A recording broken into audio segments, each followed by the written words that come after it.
They do. They need to, just take a step back. The people who are trying to blame Travis Kelce for it, it's like, no, man, like it's not his fault just because he found somebody he's interested in. It's not like he's taking her and holding her up and going, look at this, look what I've got. Like, no, he's walking by these photographers and these reporters and giving them the side eye, going like, get the fuck out of my face. I'm trying to live my life. Game's over now. Game's over, show's over. Get the fuck away from me. Yeah. Is what he's doing. So I don't blame him for this. This is the NFL doing their typical thing. It's just like with the freaking animated Disney game they had last week, trying to get the kids involved. They're like, oh, there's a new fan base. Let's 100% cater to them because those are the only people watching our game now. It's like, no, man. Like last Sunday night, it felt like I was watching a Super Bowl as opposed to a Sunday night football game. Honestly, and No, I watched several guys who they were rewatching the game and they had counters on the screen. It was Taylor Swift versus Aaron Rodgers. How many times were these people being shown on screen when neither of them are playing in the game? And yep. that's where it gets frustrating. It's like, yeah, like I heard someone say the NBA's got it together. They embrace their stars. They're like, okay, yeah, look at all the stars. It's an intermission. We got this guy here, we got this girl here. It's look at everybody who came out, and then it's focus on the game.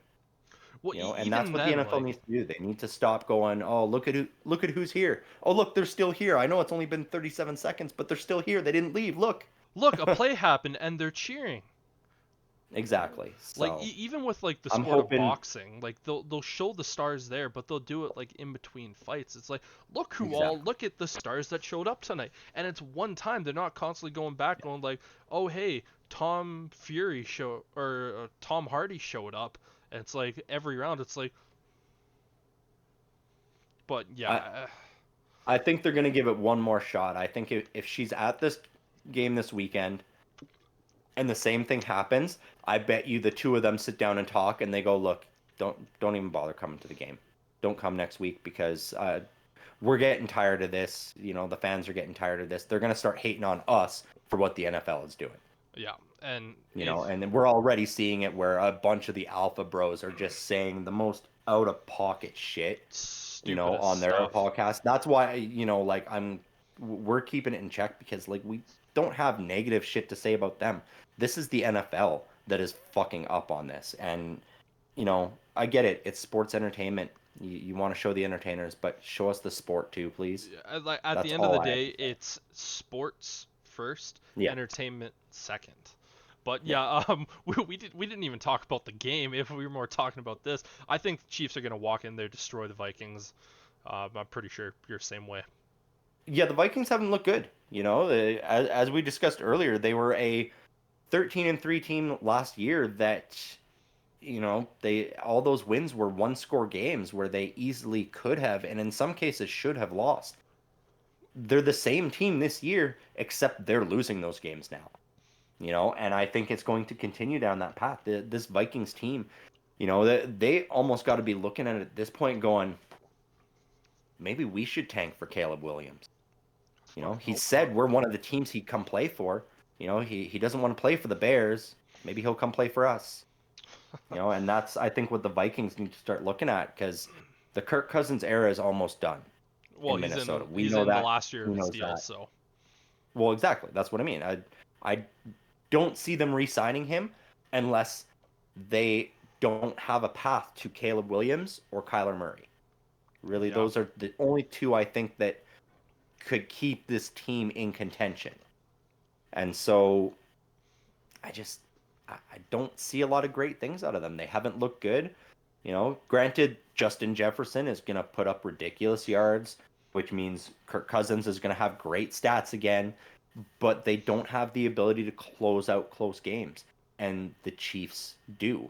I don't think the Chiefs even need to worry about it being a close game this week after what the Jets did last week. Andy Reid probably sat them down and they were like, look, you guys almost lost to the Jets. What the fuck are you doing? Let's get this together. Let's go out there. Let's beat up the Minnesota Vikings and show this league that we still deserve to be in people's top 5 rankings because for some, they're not even in the top 5 anymore. It's getting really difficult. They're still in my top 5. I'll jump out and say that right now. But every single week, it's like, man, like it's getting harder and harder and harder. And this was the team that won the Super Bowl last year. Yep. But Hell, I'll give you the spoiler for mine. They're not in my top 5. and you know what? I don't blame you. Like that's the thing. It's hard to fault you in that. But now moving over to Sunday Night Football. And for me, funny enough, this week I don't actually get to rant about my Chicago Bears in Rant Street. I'll be ranting about Sunday Night Football. But this game where we see the Dallas Cowboys coming in to take on the San Francisco 49ers. And for me, obviously looking at this game, it like at the beginning of the year, I said this is probably going to be a pretty good game because Dallas is a pretty decent team, and they beat up against New England last week, kind of coming back to form. But this San Francisco 49ers team, they're a different breed, they're a different animal, and I think the Cowboys are going to get a very, very real reality check. Obviously, they had one when they faced off against the Cardinals, but I really think they're going to meet the San Francisco 49ers and it's going to go, you guys are about to play a real team here. Yeah. And for me, I have the 49ers in this game, and I think the 49ers look at the Cowboys and go, people were saying that you're this good team, blah, blah, blah, blah, blah. We're going to show you what a good team is, and they're going to have themselves a day. Yeah. Yeah, and I agree. I'm taking the 49ers all the way in this one as well. It's going to be a great game of two really good defenses going up against each other. But ultimately, I think Brock Purdy, the San Francisco offense, Christian McCaffrey, Deebo Samuel, George Kittle, they're all going to be able to pick apart that Dallas defense over the course of the game in a much better fashion than the Dallas offense will be able to do with the Niners defense. And so I think this will start out closer. It'll be a bit of a slow burn game, but the 49ers ultimately will start to run away with it as the game wears on because I just don't think the Cowboys have that staying power and that ability to keep pace with a team as good as the San Francisco 49ers. I also think in this one it's gonna be the biggest test for Dak Prescott, and it's gonna go, listen man, like you need to be able to beat these teams and beat them convincingly.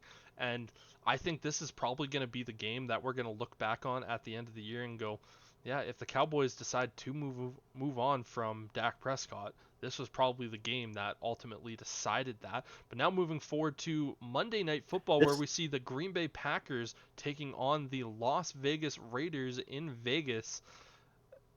Sterling. I mean, I don't have a whole lot of faith in the Raiders right now. The Packers at least have shown flashes from week to week where, one week they look really good, the next week they might fall flat. Um, I I think this is going to be an up week for them. I think Jordan Love and Romeo Dobbs are going to go in there and they're going to light it up and sort of show Devontae Adams that maybe he shouldn't have been so eager to get out of Green Bay because he could be the star receiver for Jordan Love now if he had stuck around. Whereas he's sort of sitting in limbo in Vegas, who's his quarterback going to be from week to week, from season to season? He's had, what, 4 different quarterbacks since going to Vegas now? Yep. And it's not good. It's hard to get that rhythm with a guy when it's a new guy in there every week. Who's playing quarterback for the Raiders this week? Is it Garoppolo or is it It sounds like it's Garoppolo. Is it Garoppolo? Okay. No. Because I mean they had the rookie in there last week and he didn't do much and He almost didn't target. Garoppolo didn't do much the week before. There's just no consistency in Vegas right now on offense or on defense. And it's hard to pick them no matter what time slot they're playing in. So I'm going with the Packers. Yeah, I don't even need to really add anything because you kind of nailed everything on the head there, where the Raiders are just the definition of not being able to be consistent at the moment. And the Packers, they might look like a roller coaster, but they've also had basically a mini bye week because they played last Thursday. So they've had a lot of days to both get rested and to get prepared for this Raiders team. Going into Vegas, I think the Packers are going to walk away with this one with a pretty comfortable game. Devontae Adams, even in this Raiders team this year, he has been a star. It's just the Oh yeah, unfortunate. It's just unfortunately that he just hasn't had that model of consistency. At least he's gotten the guy that he's played most of the year with so far this year in Garoppolo back. But Garoppolo is but the such a issue. glass cannon; he can't ever stay healthy, so it's hard to know. Well, and the issue comes in too because it's the Devonte Adams show. He's the only bright spot on that team. He's getting banged up. I believe he's on their injury report as questionable for this weekend, Yeah. which it's just going to snowball as the season goes on, and it's only a matter of time before he's missing games because he's trying to carry this entire team to wins by himself. Yeah. So moving forward to our final game, which is our Thursday night game of the week, where we see the Denver Donkeys head into Kansas City to take on the Chiefs. And just like from what I saw from the Bears when they went into Kansas City to take on the Chiefs are going to sit back and go, okay, we're just going to casually put 40 up on you. They might look at what Miami did earlier this year when they dropped that 70 bomb and say, no, no, no, no, no, we can do better. We might see Kansas City put up 80. Um, if it wasn't a short week, I would agree with you there. You know, the fact that it's a short week and they're going into a Thursday, and even with the Chiefs losing to the Lions earlier this season, the Chiefs play a lot of Thursday night games because they are one of the better teams to perform on Thursday nights. And I think we see that trend reemerge, and the Chiefs are just gonna make they're gonna make the Broncos want to go home at halftime. Yeah. Yeah, without a doubt. I don't really think that's going to be much of a game, but those are our picks of the week. Now moving into, I think, one of our favorite segments that has kind of been our theme of the year, our top 5 and our top bottom teams of the league. So Sterling, do you want to start us off with your top 5 or your top bottom first? We'll do our top five to start here. You know, I gave that spoiler that the Chiefs did fall out of my top five, even with a win last week, because it was a barely scraped by win with the Jets. You Yeah. know, and I was saying last week that I had the Lions sitting right on the outside of my top five. I only didn't put them in there because I didn't want to include last Thursday's game in that equation. However, with how the Chiefs performed against the Jets, that dropped them out, and that allowed me to put the Lions in at my number five slot for this week.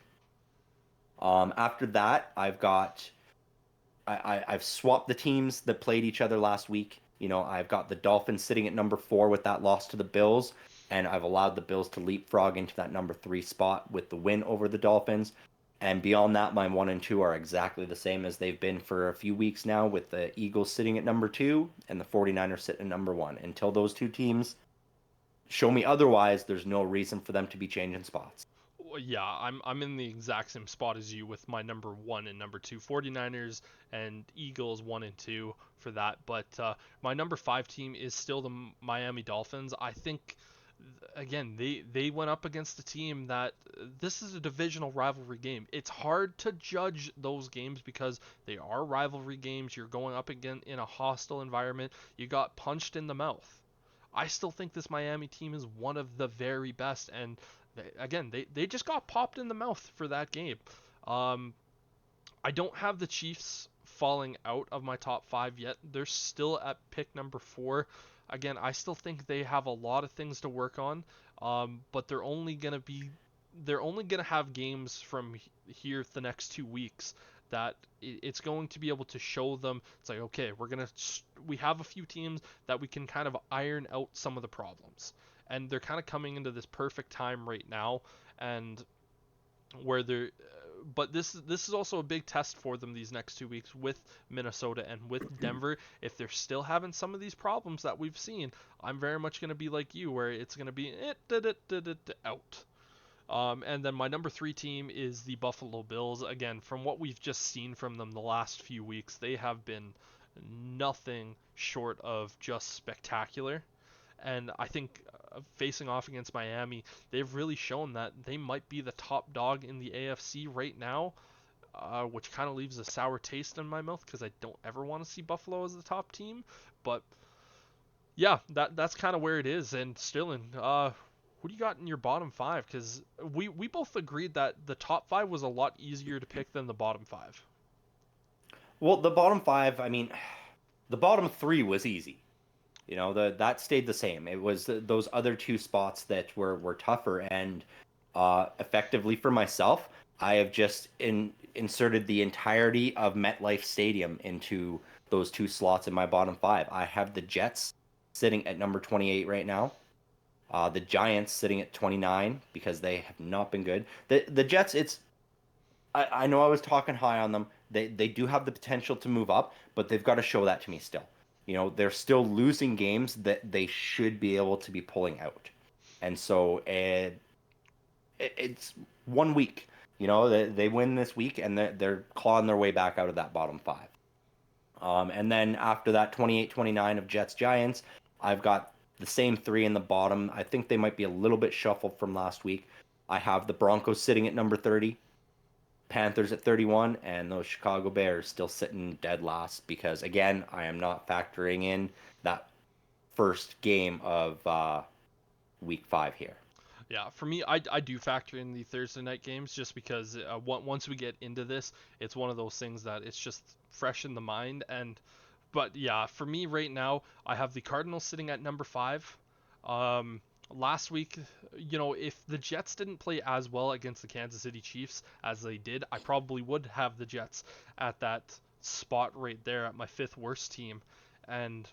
But again, going back to what you're saying, you need to see a little bit more. From what I saw in that Jets game, they like, for me, it's always been Zach Wilson, and Zach Wilson looked like a completely different animal out there. And I just kind of said, man, I was like, you know what? I don't think they're a bottom 5, but they're on that teetering edge here at the moment for me. Giants are my number 4 team. The only reason that they're not number 1 is just because the teams below them, and it's really, really difficult to see. The Broncos are my number 3. They have just been so bad. You're going to be shocked at this. I have the Bears at my 2nd worst spot in the NFL. And the reason being is because when I've watched the Bears games this year and I've watched the Panthers play, these last 2 weeks, the Bears have shown incredible fight. When they faced off against the Broncos, they couldn't get it done. But they still showed a lot of fight, and they showed that they were taking those steps forward. And then against Washington, it was, you were supposed to lose this game and lose it bad.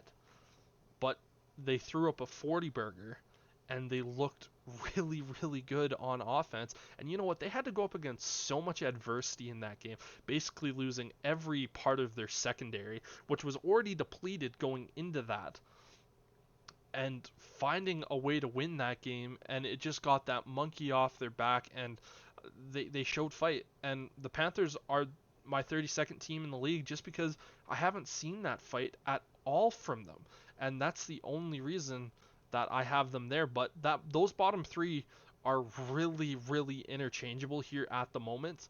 But yeah, right now the Panthers, they just haven't shown me that fight yet that at least I've seen from both the Broncos and the Bears.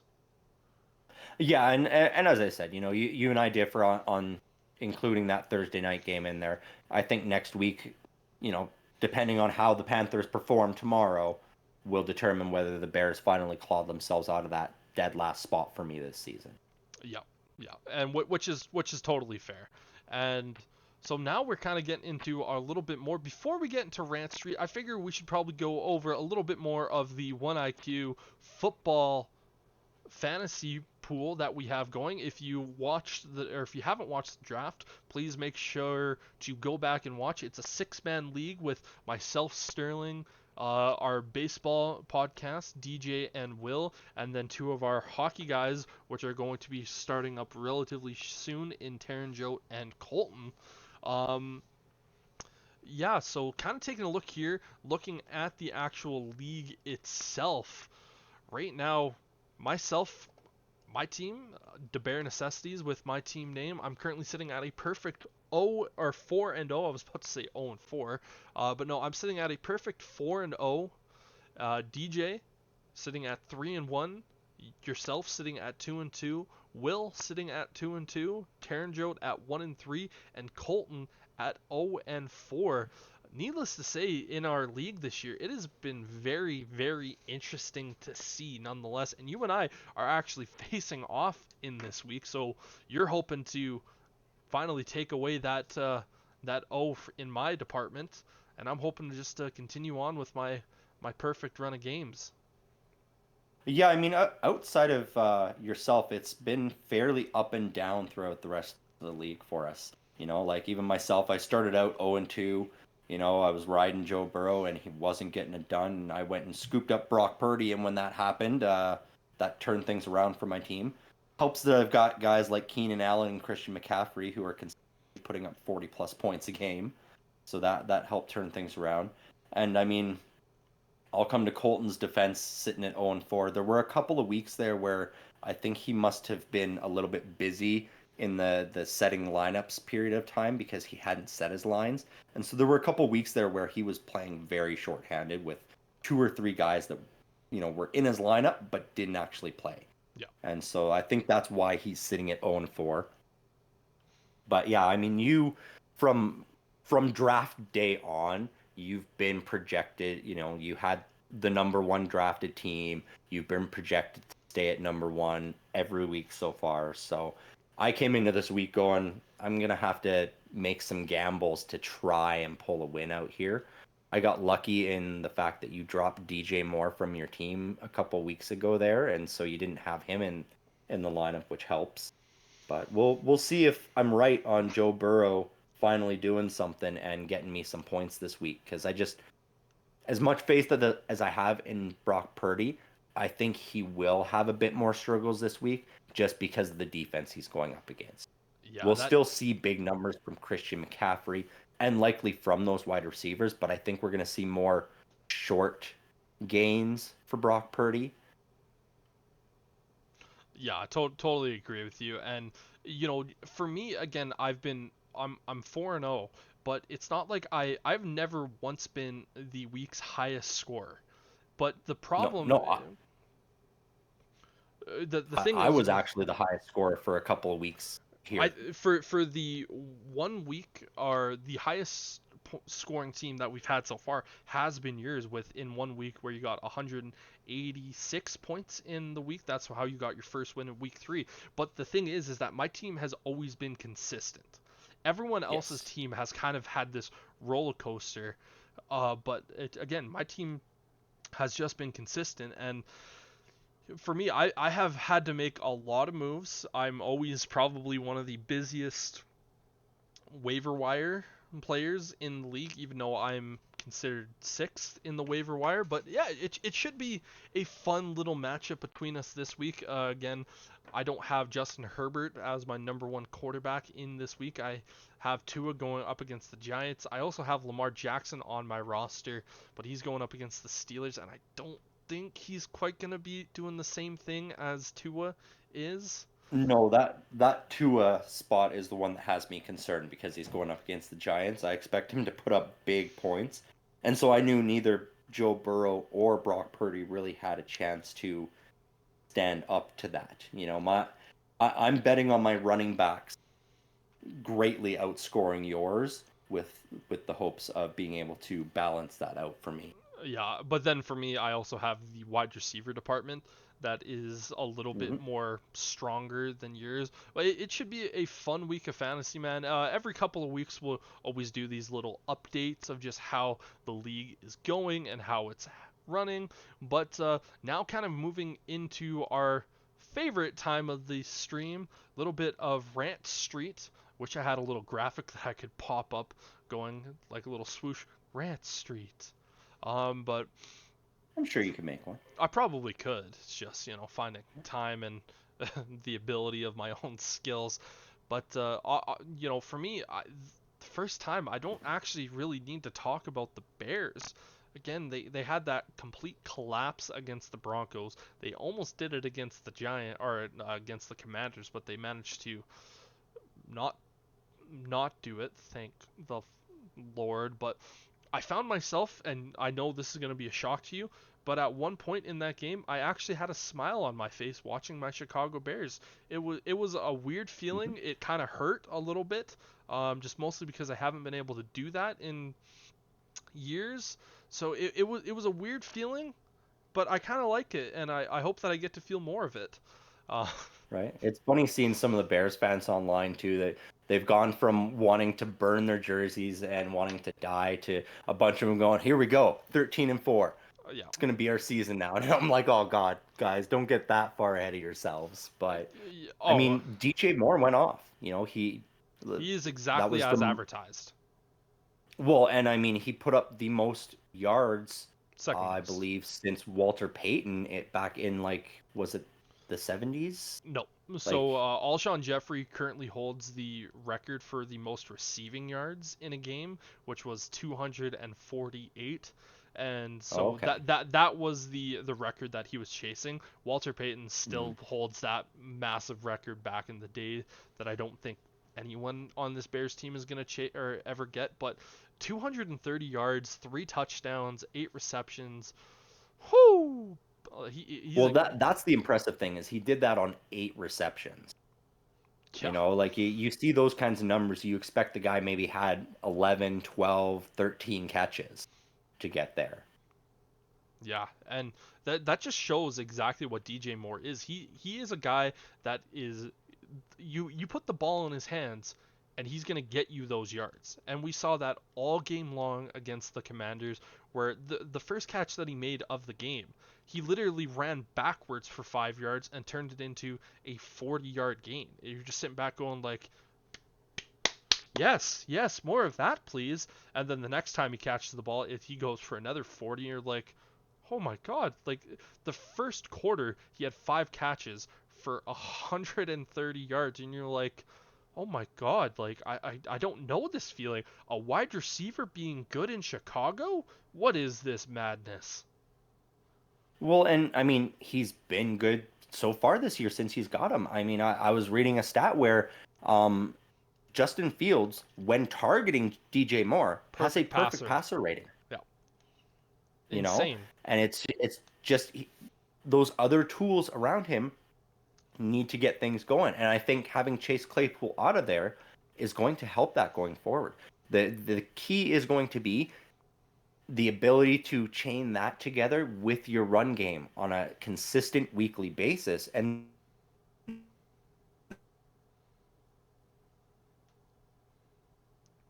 Oh, I think we lost you for a moment there. You just kind of oh, went did you? blank. Yeah, Yeah, yeah. So fair enough.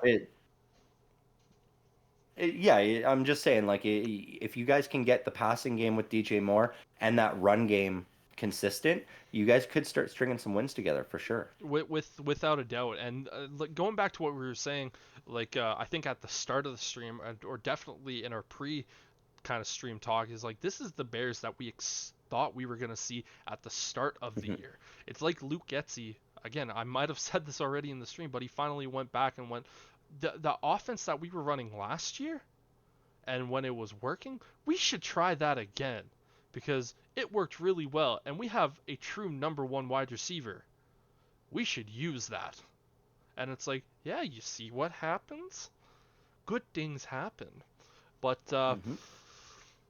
man, like I said last week, I felt the Steelers, like that was going to be a tough game. And, we both picked the Steelers in that game, but I went back and, like I said in the stream, I was like, man, like I kind of feel wrong about picking the Steelers in this one just because I have no faith in that offense. And yeah, Najee Harris had a better game, but the, one game to me does not make up for a season of just utter mediocrity.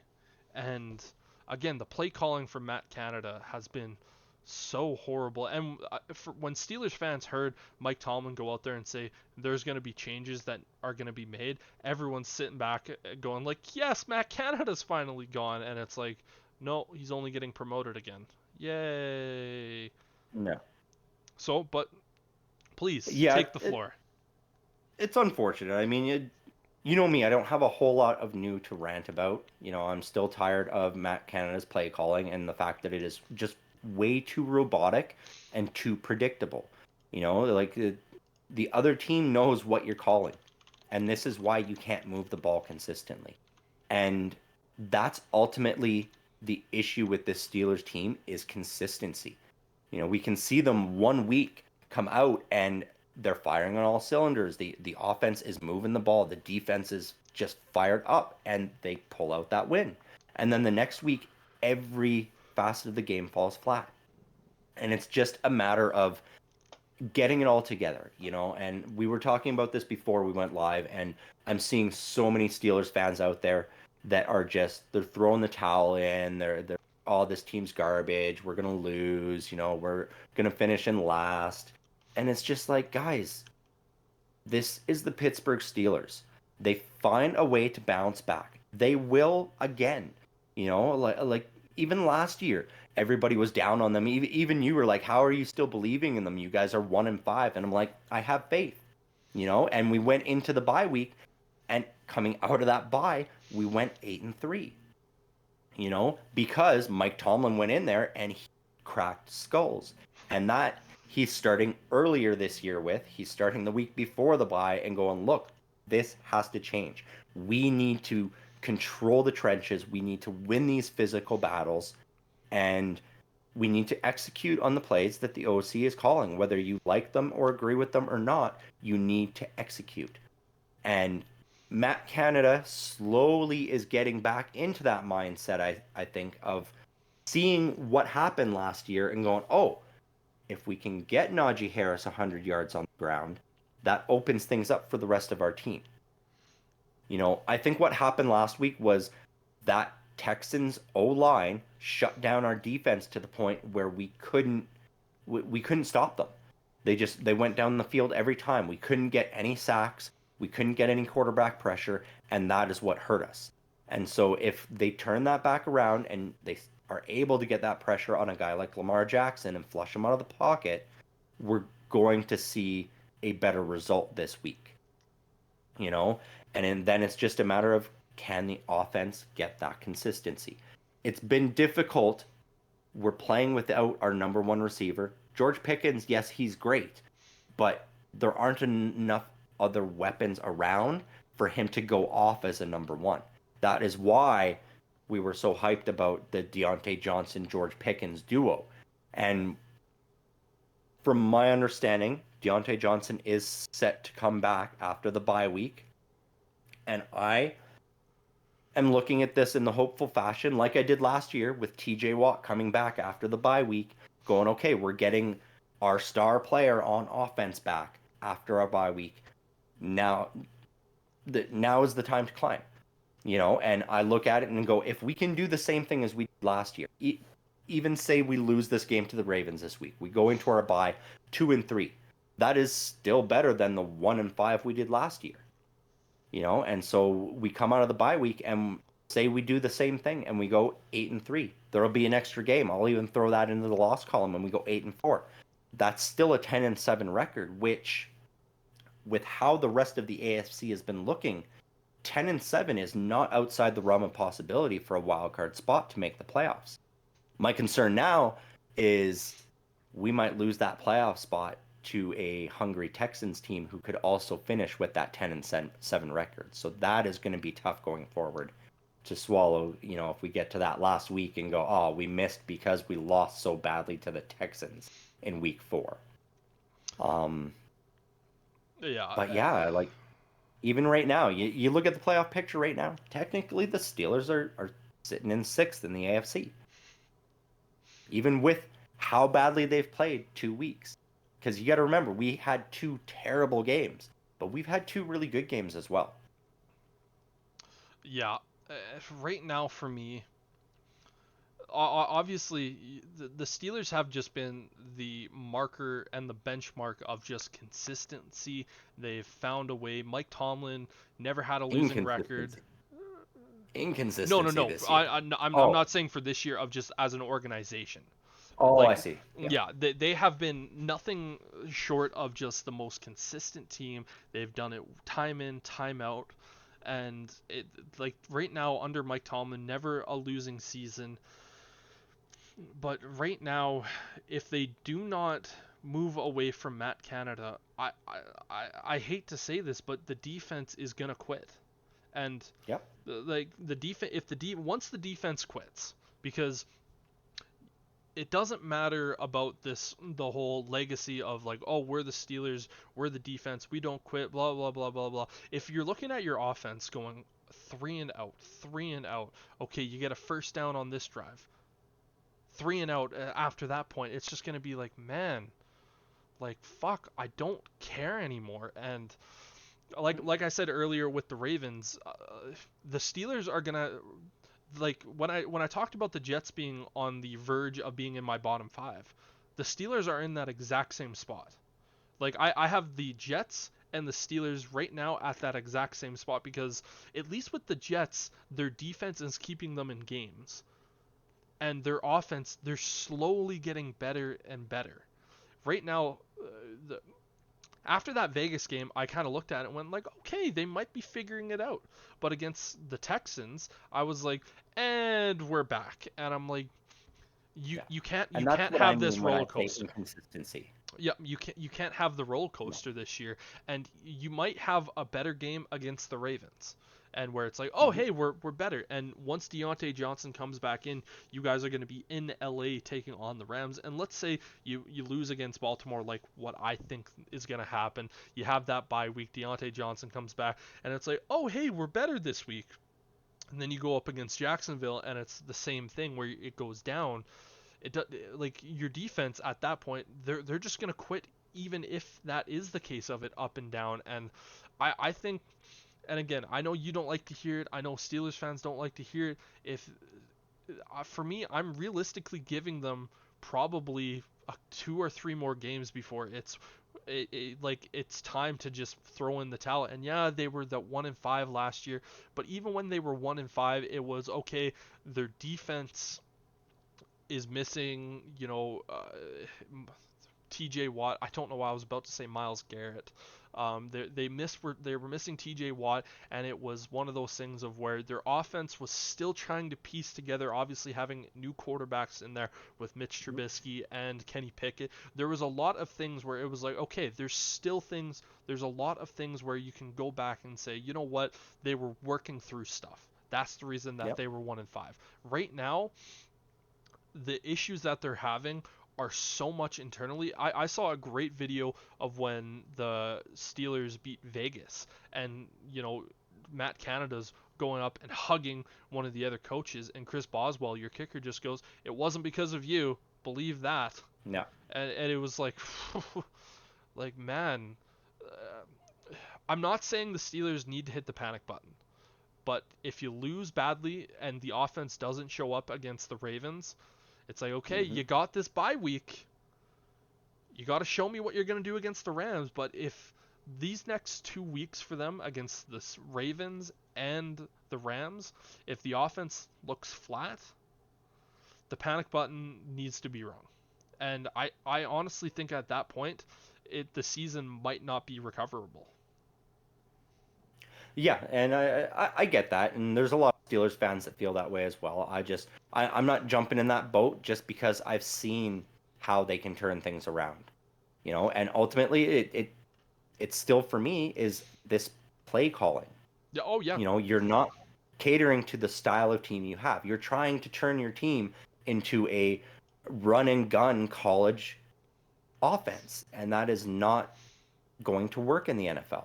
And it's not just a problem in Pittsburgh. It's kind of a bit of a problem around the league of these offensive coordinators thinking that if they can change the way the game is played, then they're going to be the next big head coach in the league. And it's like, guys, you need to stop looking at what could maybe happen, and start focusing on trying to win a championship now. Yeah. You know, let the pieces fall where they will. Like, stop trying to be this new innovator, because we see it every year. Guys come in and they try to innovate and make things fancy, and all it does is run them out of the league. You know, look at guys like Cliff Kingsbury. You know what happened to him? He was a great OC, tried to become a head coach, and it did not work. Some of these, it doesn't translate from one to the other. And maybe that's the problem. You know, Matt Canada has gotten too big for his ability. You know, he was a great quarterbacks coach, and now it's almost like he's trying to draw up plays instead of focusing on coaching his players. And that is ultimately the problem, I think, with him. He's not in the right position. He's not doing a good job. As I said earlier, it feels like he's going in with a script. Like he played Madden for the week, you know, played like 10 games against the team going up against, and he said, oh, okay, all of these worked. All these sweeps worked. All this motion worked. I'm just going to script this in. This is what we're going to call in all of these, you know, all these drives throughout the game. And he doesn't look at the situation of the game. You know, and he's like 3rd and 16. Tomlin's like, what are you calling? And he's like, oh yeah, I got a jet sweep coming up next. And really, but like, dude, why? He's like, well, that's what's next on the list. The one above it's crossed out, so that's what we call now. Yeah. Jet sweep. He gets out his coloring book and goes, oh, caveman, Right. Yeah. When it should be, you know, I said it before. Like Kenny Pickett almost just needs to get this fuck it attitude and just start changing the plays on his own. What are they going to do? They're going to bench him for Mitch Trubisky? I mean, maybe that'll save his health. You know, dude almost had his ACL blown out last week on a garbage call from his offensive coordinator. If he had gone in there and been like 4th and 1 with Najee run him downhill finally, and he wants me to run a play action, like, no. Najee, you're getting the ball. Okay, get ready. Just right out the backfield, just go straight up the gut. If he had done that, would have been a first down. Would we have won the game? No. You know, we were falling flat in so many different areas. But that is a situation where he makes that call himself, and the rest of the offensive around him, the O-line, Najee Harris, the receivers look at him and go, okay, you know, we can't trust the guy up in the box calling the plays, but maybe we can trust our quarterback. You know, and then they can come into this week with something to build upon from there. And that is why, like, even if Matt Canada calls slightly better games, slightly better drives here and there, he needs to get out of his own way. He needs to start calling plays that are relevant to the game and the situation that his players are facing. You know, always having a 2nd and long and a 3rd and long is not acceptable. You need to find ways. And last week they did. They were finding those ways to get into 2nd and short and 3rd and short because Najee Harris was finally clicking. And then Matt Canada was throwing in his little trick plays, you know, and the Texans did it better than them last week. You know, the Texans went out there a couple times and threw those sweeps in there and shit, and they were like, yeah, but that's because it was in unpredictable situations. It was set up properly. Exactly. You're running proper plays, and then you throw a sweep in there because you see that offense is all coming up for a straight rush. You know, you're not going out there, oh, they're playing zone defense, let's run a sweep. You don't run sweep plays against zone defense because those guys are not playing focused tunnel vision in on their man. They're covering their zone. So they see this guy coming across and they go, oh, well, you know, he's not going to follow him, so I'm just going to watch him. Oh, he's got the ball. Okay. Easy tackle behind the line. Yeah. Every time. You know, and he needs to start understanding this. And it does fall to Kenny Pickett as well. He needs to get up there and start running things like a Peyton Manning or a Joe Burrow and get up there, call that motion, sees that guy go in motion, and nobody on the defense moves. You go, oh, okay, well, we're not running the sweep here. And you call a bloody audible. Yeah. You know, you change the play at the line. He has to start doing that. We know he can. He did it last year, you know, after the bye week. They sort of gave him the reins and let him start doing that, you know, and taking it away from Matt Canada a bit. And that was when they got that success. You know, they went 8-3 after that. I said at the start of the season they needed to make sure that they were doing that from moment one, and they haven't been. It looks exactly like the offense did last year for that first 6 games, and so my hope is maybe that it'll be the bye week again where that happens. But at that point, Matt Canada still has to go at the end of the season because we need a guy that can be consistent from week one, as opposed to being, no, I'm doing it my way until the bye week when Mike Tomlin finally steps in and goes, no, your way is dog shit. I I can't fire you because there's nobody that will replace you with right now, unfortunately, because God forbid they listen and bring like Antonio Brown in, who thinks he can be an OC all of a sudden. Like, dude needs to stop getting hit in the head. Like, yeah, all of us sitting back watching the Steelers right now are going, I can call better plays than that. But that's because you can put it into Chat GPT and it's going to call a better offense than Matt Canada is calling. Yeah. So yeah, they need to sort this out. It comes down to that. And you talk about the defense quitting. It's not necessarily about them quitting. They run out of gas. When it's constant 3-and-outs for the offense, you're only resting for 90 seconds, 2.5 minutes, and then you're back out there going up against a long 11-play, 9-minute drive again, and you get winded. And then you come to catch your breath, and you're like, okay, what do you mean we got to go back out there? Punting again? Fuck. And that's the problem. It's not, I don't think we're going to see them give up, because I don't think that will happen. It's going to be their bodies will give out. They won't be able to keep up anymore. And that is going to be where the problem is. They need to find a way to stay on the field, this offense, to give the defense a chance to rest properly so they can go out there and stop the opposing. Because we've seen it. If they get proper rest, they can stop most of the squads in this league. It's just a matter of getting them that proper time off the field and, at least score 3 points out of it. Enough of this 3-and-out constantly. We've got a great kicker. I've said it before. We only have to score 19 to 22 points. And if we had put that much up last week, the Texans wouldn't have had enough time to score 30. Yeah. And that's what it comes down to. Like, you're getting these offenses to have too much time on the field, which is allowing them to score more than that 20 points that this defense is good enough to stop the other team at. Yeah, I've already said what I needed to say, and yep.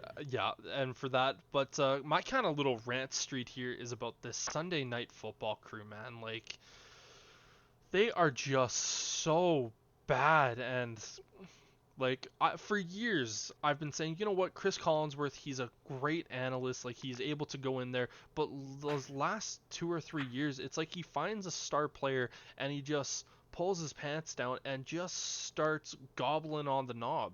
And particularly with Patrick Mahomes, it's like, dude, like there's times where you'll like there's a meme going around there where you'll see Mahomes roll out to his right and just kind of like fumble or like throw it basically into the ground, dirt. And then you hear Chris Collinsworth go, "That's a great play by Mahomes right there," and it's like, but did you watch it, or did you just want to talk about how great he is? And at least when he was with Al Michaels, like it was like you could tone it down a little bit, and you always had Al Michaels to fall back on as a phenomenal play-by-play guy. On Thursday Night Football, I think he's kind of, like he's a little bit checked out at the moment, but he is still without a doubt the best play-by-play guy in football or professional football right now. And I look at Mike Tirico. Like, I've always thought Mike Tirico was able to call a game decently well, but he is just so goddamn bland, and it's almost like he's trying to make sure that he doesn't step wrong with Collinsworth, because Collinsworth has been there for so many years, and he's just trying to be like, yes sir, yes, yes, yeah, yes, and it's just like, man, that's exactly it. Like Michaels wasn't afraid to call Collinsworth out. Yeah, is what it came down to, and he would, whether it was on air or mute the mics and be like, dude, you need to tone the fuck down, because Al Michaels was doing that. Yeah. Whereas Tirico is, I think that's what it is. He's like, I'm on eggshells, because if I step wrong, Chris Collinsworth is just gonna be, I want this guy out, give me someone else, and he feels like that they'll side with Collinsworth over him. And so he has to just be that dry, bland, just do my job, dump, and hope that Chris Collinsworth doesn't go too off the rails, because I can't keep him in check the same way Al Michaels did. Yeah, and not only that, like the game itself, like I can get over the game and listen to him. Like I said, Tirico, he can call a good game. He's just boring and he doesn't want to step on the toes of Collinsworth, which I hate. And Collinsworth is getting kind of in his own. But then you go to the pregame and you have Maria Taylor, who I think does a half decent job. But then you have Chris Sims, and then you have Rodney Harrison, Jason Garrett, Devin McCourty, Mike Florio, Matthew Berry, Jack Collinsworth, and you're just sitting back going like, oh, Tony Dungy, and it's just, you're sitting back and you're like, dude, like I used to love listening to the Sunday night when it was just Tony Dungy and Rodney Harrison. Like I was like, those guys are phenomenal. It's spread too thin. That's the problem. There's too many personalities, and they're trying to get everybody equal airtime. And so there's no proper flow from one to the next about the discussion that's going on. It's so jagged and all over the place. It's tough for people to follow. Well, not only that, but then you have guys like Chris Sims and Mike Florio, and I fucking hate these guys because Chris Sims, he will say something and you're like, dude, you played in the NFL. You should not be this stupid with your takes. And Mike Florio, I'm just like, dude, like what are you talking about? Like shut up. Like I hate those two guys together because they just come out with some of the most absurd like just some of the stupidest takes ever. And then Jack Collinsworth, like you'll listen to him talk and you're like, yeah, no fucking shit. Like, okay, thank you. I hate to say it, but Jason Garrett right now on those pregame and like halftime is the most sensible out of all of them. Which I'm like, I don't like listening to Jason Garrett speak because years when he was the Cowboys coach, you're like, dude, shut up, like, stop. Mm-hmm. But like he is somehow the most sensible person there, and you're just like, man, like it is just so bad. Like I love Thursday night football. Like sure, the games might not necessarily be the best, but you have Al Michaels, Kirk Herbstreit, great crew together, great crew. Like yeah, Herbstreit definitely more of the college mind, and he's getting better with the NFL this year than what he was last year. But they have the great pre-time and halftime show with all those guys that are so knowledgeable. Like Carissa Thompson, she has those guys in line, and Tony Gonzalez, Richard Sherman, Matt Fitzpatrick or Ryan Fitzpatrick, and then the old lineman that I'm forgetting the name of. Like when you listen to all those guys speak, it's like sensible. You're like, okay, like this guy knows what he's talking about. Then you go to like Monday Night Football, and I know people don't like that crew just because are Troy Aikman and Joe Buck. They think Joe Buck is a little too cocky, but like they have been the model of consistent. They've worked almost as long as I've been alive together in the broadcast booth, and they know what works with each other. But I'm just sitting back going like, every time Sunday Night Football hits, I almost don't want to watch because of that crew. Well, and I think what's happened is the NFL's putting so much emphasis on Thursday night football, and then they've got pressure from Amazon as well to put a good product on TV. So that's why they've got all their marquee personalities on Thursday night. What I don't understand is what's wrong with splitting them? Like why can't you have some of these guys on Sunday as well? That is the issue I'm having with it. And well, it's just because their contract. I know, and I really think that they're just with Sunday night. It's such a staple. They know they're going to get views no matter what. That's the problem. Yep. And so I think at this point they're likely just riding out Chris Collinsworth contract before they can move a guy like Kirk Herbstreit over to Sunday. Because as you said, he has been improving, and I think that's ultimately what they want, is that extremely knowledgeable through the generations type of guy on a Sunday night. And I think that's what we'll see is eventually Herbstreit will move over to Sunday night, and they're just going to have to find a personality that's going to gel with him really well. And who knows who that's going to be coming up. We've got a lot of personalities out there that have been doing their own thing.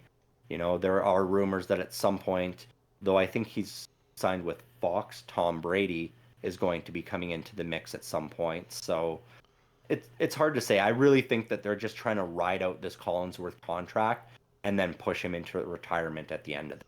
Yeah, well, I think Herb Street, he's always going to stay on Thursday night just because of all the college stuff that he has to do. It's going to be too hard Oh, for is he him to. still doing the college stuff on Saturdays too? Oh yeah, yeah. Like he Oh, called okay, the my mistake. I thought he Oklahoma. had shifted over No, and no, doing more of the he's NFL still. and less of the.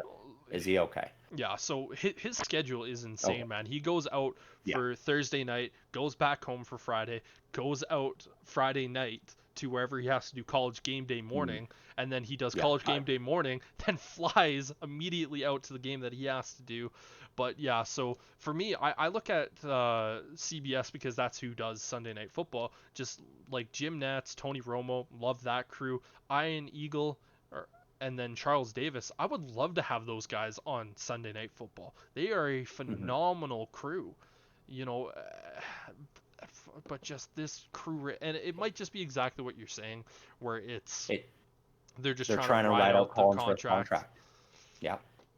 Uh, I'm just Because so. if I'm not mistaken, wasn't that part of the reason Al Michaels left and went to Thursday night? Because he was getting tired of dealing with Chris Collinsworth. He also got the Benjamins as well. Like he got paid Yeah, a stupid amount of money. but I'm Which, sure it helps to be away from that and with a bunch of knowledge guys, so he doesn't have to carry the show. yeah, yeah, and it's so every single time Sunday Night Football, I really want to watch that Dallas 49ers game because I think it's going to be very entertaining. It's just going to be so annoying to listen to all those guys pregame. Like, again, I'm a broadcaster. Like, I went to school for Yeah. broadcasting. Like, I have this unique perspective of being inside both of a football booth, a hockey booth, a lacrosse booth. I know the way that these things operate, and I'm just like, man, like, he is just so annoying, and it's just getting to me more and more right now, and I'm like, god damn it, just fucking get rid of half of the guys. And I think Sunday night they're like, again, I mentioned they have the 5 crew for the pregame and halftime show. Mhm. But I listed off like 8 or 9 different people for both the pregame and halftime for Sunday Night Football. You go to Monday night, like you're not necessarily getting that same level of crew. I know it's obviously Joe Book and Troy Aikman, and then they have their sideline reporter, and they have, I think it's the ESPN crew who does their pregame and halftime. At least then, like, it's somewhat sensible. But Yeah. that's kind of my little rant of this particular week. Again, Jonathan Allen today was officially signed to a 3-year, $42 million deal, which I think we talked about a little bit briefly. That's going to be good for the Colts moving forward. Obviously, they lock him down to a 3-year contract. That's excellent for the Colts with how well Richardson's been performing. Now they got to keep him healthy, though, because he's Yes. already been in and out of the lineup this year. So they got to be careful with that. Keep him healthy. Get Jonathan Taylor back into game shape, though I don't think that's going to take very long. I have a feeling that him being on that pup list was purely because Oh, it was they 100% couldn't get a contract. Yeah, I don't think he was actually hurt that whole time because I know there were some that was like, "Oh, he's unable to perform." It's like, no, he's unwilling to perform for the amount that the Colts are paying him. Let's get this right. It's not unable, it's not an inability, it's an unwillingness. Yeah. And now they've paid him. He's going to come in. I think we're going to see a bit of a shift in that AFC South. Now, ultimately, this Colts team can shift their dynamic and their look going into next year's draft and go, okay, we've got our quarterback of the future. We've got our running back locked up. We got to get this quarterback a couple better weapons. We got to get some better O-line to help protect. And then we can just build our defense. Like, the Colts are looking like one of the better teams in their phase of rebuild now than any of the others out there. Yes, yeah, and it's going to be very fun to continue to watch that team with Jonathan Taylor because, like, I know throughout the offseason when a lot of the Jonathan Taylor rumors were coming out, it was like, imagine Justin Fields with Jonathan Taylor. It's like, well, can you imagine fucking Anthony Richardson with Jonathan Taylor? And Right? now we're going to get to see that for at least the next 4 years because he's got this year. Exactly. And I can be relieved now because I had some very serious fears of Jonathan Taylor going to either the Browns or the Ravens, and now I know that's not going to happen. So I can breathe a sigh of relief. Are you still liking the rumors of Derrick Henry being traded to the Steelers? I didn't hear any of those rumors. Oh, I've seen it on occasion where it's like, oh, the Steelers, Um, like imagine Derrick Henry on the well, Steelers. well, the rumor I heard was his contract's up at the end of this year. What I was hearing was he's done with the Titans and he may come sign with the Steelers in free agency. Mm. Yeah, it's not so much a trade, it's more it's not working out with Najee Harris. We're going into the final year of his contract. We're not going to re-sign him after this. Let's bring Derrick Henry in and see if we can move Najee Harris out somewhere else. I don't know That if was I the was the rumor I was Steelers. hearing. Yeah, I don't know if I was the Steelers, I would want to bring in Derrick Henry next year. Yeah, I mean, I think it's all speculation at this point, and a lot of it was revolving around how poorly Najee Harris was performing through those first 3 weeks. Yeah. I think that's all it was. It was the armchair quarterbacks going, oh well, he's going to be a free agent. Let's get big Derrick Henry in there, and it's like that's not really the Steelers' way. Like, yeah, if it was Derrick Henry of old, If it was running Derrick Henry behind, of 5 years ago, yeah, fuck, why not? then hell yeah. But I'm sure the Steelers, they'll look at it and go, well, if it's not working out with Najee Harris, who's going to be the next rookie running back that we draft and turn into a semi-star? Because that's what they do. They went from Le'Veon Bell to James Conner, now to Najee Harris, and they'll just keep going down that line. They've still got Jalen Warren there. He's not big enough, I don't think, to really be that feature back. But they'll go out there and draft a guy in the second or third round next year if it's not working with Najee. They'll trade him away. They'll get someone else in there. That's what the Steelers do. That's why the running back market is so undervalued right now, because you can get so much top talent in the first 5 rounds of the draft that First you don't seven. need to pay a guy. Like Or 7. Yeah, it's tougher in undrafted. the 6th or 7th. You're really picking through and finding gems there that nobody really knew about. But really, up to the top 5 rounds, you can get a guy and you can know that he's going to produce for you if you have a proper system in place. Well, The issue with the Steelers right now is not their running game, it is the system. It is the play calling, it is the way they're managing their players. yes. I think with a different guy calling the plays, we aren't seeing as much regression from Najee Harris. Up till last week, I felt like he was running carefully because he doesn't like the play calling. He's going in there going like, I'm gonna get hurt, and the only person this is gonna hurt is me. Because they got Jalen Warren, they're just gonna throw him out. Same thing, and then I lose my career because this idiot in the press box can't call a game properly.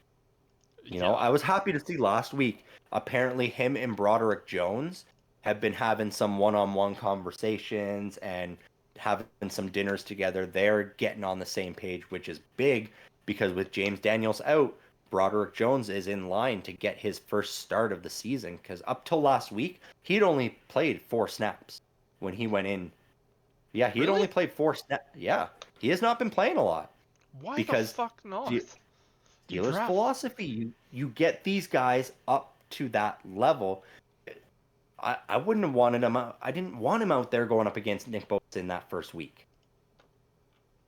It's Trial a by fire. confidence killer. It's a confidence killer. And so I think this week he's going to get his first start, and maybe we see an emergence of this run game. Maybe they've been talking, bringing Kenny Pickett into it and going, you know what, let's start running some of these counters and running up the left side because people don't expect it from the Steelers offense right now. Let's start doing some of this, and if they can get on the same page, maybe we see a new dynamic from this offense that Matt Canada did not realize because he's too narrow-minded to see it. Yeah. Yeah, I knew that would surprise you. Well, funny enough, we went back to the whole Steelers situation, which you just had a little bit more in you. But the thing that I was gonna say is, you know me, I think the smart thing to do is to draft a running back every single year, whether that's never in the first round. I think you never draft a running back in the first round. Doesn't matter who the talent is. I still look at the Atlanta Falcons and the Lions and going like, ugh, really? Like, you doing that? I mean, Bijan Robinson has been looking pretty Oh, good. he's been looking pretty good, but has him looking pretty good resulted in the Falcons being a much better team than what they are right now? No. Exactly. Like they had the opportunity to potentially draft a new franchise quarterback, didn't do it. They could have drafted an old lineman. They could have done a multitude of different things to improve this team. And again, like I look at my Bears for instance, our two like our starting running back and our backup running back, Khalil Herbert, 6th round pick. Mm-hmm. Roshan Johnson, 4th round pick. And it's one of those things. Like, look at Isaiah Pacheco, 7th round pick. Yep. Yep. Jalen Warren, an undrafted free agent, and he's your best back. And Yep. I, I, well, even Again, Jonathan Taylor wasn't a 1st round pick. He was a yep. 2nd. For me, I keep going back to defend Najee though. Like I feel like he's running self-preservation. He had injury concerns last year. He's trying to avoid that happening again. Remember what he did first year out though. Like dude put up monster numbers his first season. He did. And As get a me first wrong. round pick, it was worth that first round pick at that point. The issue then is the same as the issue is now. Matt Canada. Yeah. I really struggle with the 1st round running backs, and I do too. I don't approve of it most of the time. I'm just saying with some of those situations, you go, okay, well, say, the Falcons don't take Bijan Robinson and he falls back, and Jahmyr Gibbs doesn't get taken by the Lions, fall back and they fall back. And then the Chiefs draft Bijan Robinson because nobody else took the chance on him. Like, can you imagine? Like, you got to take those super skilled players early on so that these already stacked teams don't go, oh, well, nobody else wanted to take a running back because everybody's scared to take a running back in the first round. We'll take him. Like that's sometimes it's not always about, oh, we can't draft this guy. It's about, oh, we don't want them drafting this guy. I mean, totally. look And at the Steelers Patriots making that swap so that the Steelers could take Broderick Jones over because the Bill Jets. Belichick did not want Jones playing in New York with the Jets. Yeah, no, and that's totally fine, and I totally get the reason why I think more players why the running backs where like if you draft them late 1st round. Again, we look at Clyde Edwards-Helaire a few years ago when he was drafted to the Chiefs with the final pick in the 1st. It was either the final pick or the 2nd final pick.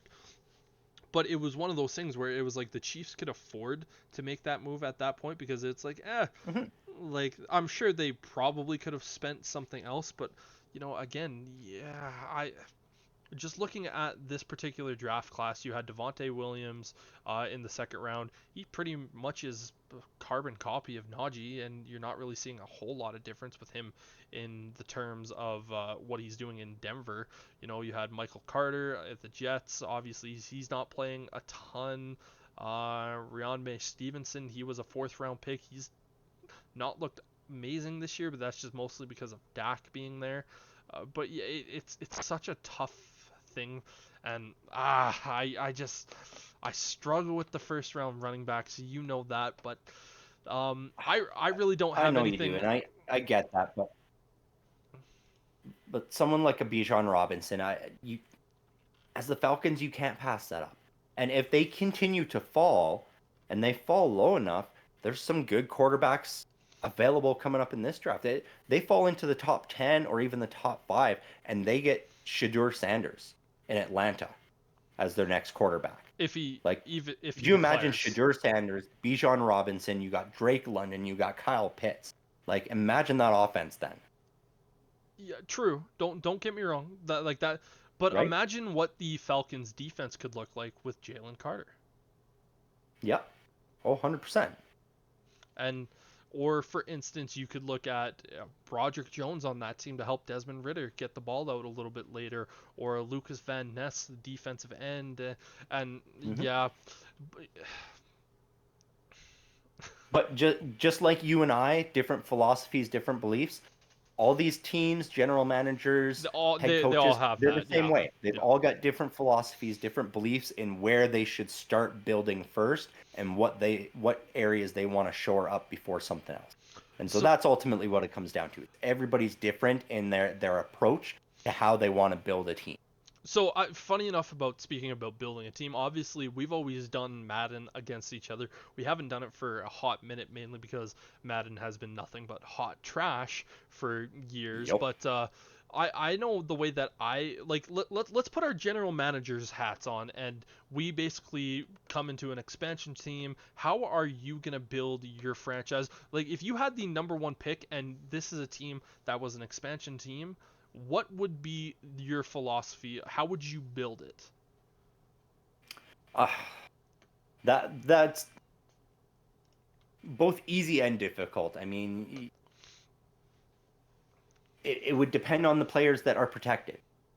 You look at the protected players, and is the best quarterback available better than the best defensive player available that is going to run your.